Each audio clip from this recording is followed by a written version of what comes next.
नमस्कार।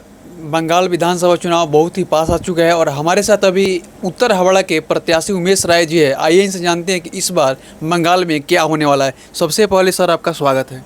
बहुत बहुत धन्यवाद आपका। आप बिहार से चल के बंगाल में आए, न्यूज़ कवर करने आए, इसके लिए आपका बहुत बहुत अभिनंदन। इस बार बंगाल में क्या होने वाला है सर? इस बार बंगाल में परिवर्तन होने वाला है। पश्चिम बंगाल में जिस तरीके से पिछले 15 वर्षों में यहाँ की तृणमूल कांग्रेस की सरकार ने यहाँ के लोगों के संसाधन को लूटा है, यहाँ पर अराजकता का एक माहौल तैयार किया है, इसके कारण इस बार बंगाल के लोगों ने मन बनाया है कि हमें डबल इंजन की सरकार चाहिए। पश्चिम बंगाल में सार्थक परिवर्तन के लिए इस बार बंगाल की जनता ने मन बना लिया है। क्या इस बार बंगाल में आप लोग का लड़ाई टीएमसी से है क्या किसी से लड़ाई ही नहीं है? देखिए, पिछले विधानसभा चुनाव में ही कांग्रेस और सीपीएम दोनों का खाता नहीं खुला था। भारतीय जनता पार्टी 3 से 77 सीट जीती थी और इस बार 77 से 177 की तैयारी है। तो पूरे बंगाल में आप अगर घूमेंगे तो आपको समझ में आ जाएगा कि इस बार लड़ाई भारतीय जनता पार्टी के साथ तृणमूल कांग्रेस की है। क्या 77 जो बोल रहे हैं कि 177 में पलट जाएगा, कहाँ तक सत्य है? अब ये तो बंगाल की जनता बताएगी। जब आप लोगों से मिलेंगे बंगाल में तो आपको समझ में आ जाएगा कि इस बार बंगाल में एक ही नारा चल रहा है, पलटानो दरकार चाहे बीजेपी सरकार। आज रामनवमी का बहुत जगह सर जुलूस में निकल रहा है। कहा जाता है कि यहाँ पर रामनवमी का या हिंदू का कोई भी त्यौहार हो, जुलूस निकाल लेना या त्यौहार कर लेना बहुत ही मुश्किल होता है। क्या वाकई में सही है? पिछले 2-3 वर्षों से हम लोगों ने देखा है पश्चिम बंगाल के विभिन्न जगहों पर रामनवमी के जुलूसों पर हमला हुआ, चाहे वो हावड़ा का शिवपुर हो, चाहे हुगली का रिसड़ा हो, चाहे दलखोला हो। अलग अलग जगहों पर तुष्टीकरण की राजनीति के तहत यहाँ की राज्य सरकार ने एक प्लान के तहत रामनवमी के जुलूसों पर हमला कराया, जहाँ की मुख्यमंत्री खुद जय श्री राम को बोलती हैं कि गाली है। जो मुख्यमंत्री बोलती हैं कि राम हमारे भगवान नहीं है, जो रेड रोड पर खड़ा होकर मुसलमान के कार्यक्रमों में खड़ा होकर बोलती हैं कि हिंदू सनातन हिंदू गंदा धर्म है, ऐसे लोगों के पेट में दर्द होना स्वाभाविक है। उनका हर दम ये प्रयास रहता है कि हिंदू का कोई बड़ा त्यौहार न हो, लोग एकजुट नहीं हो, धर्म का प्रचार प्रसार नहीं हो।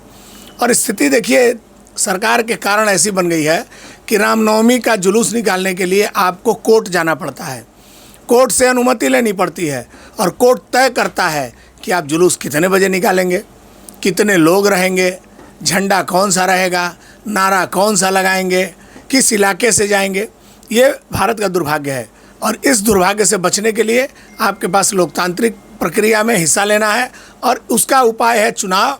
और इस बार बंगाल का जनता, बंगाल का सनातन हिंदू धर्म बोल रहा है कि जात पात की करो विदाई, हिंदू हिंदू भाई भाई। और इस बार सारे हिंदू एक साथ मिलकर पश्चिम बंगाल में व्यापक परिवर्तन के लिए अपना वोट बीजेपी के कमल निशान पर देने वाले हैं। कल भारतीय जनता पार्टी के राष्ट्रीय नितिन नवीन जी आए थे जीतने के लिए और चुनाव के लिए क्या कुछ मंत्र अदा कर गए हैं जिससे कि बंगाल में आप लोगों को फ़ायदा होगा?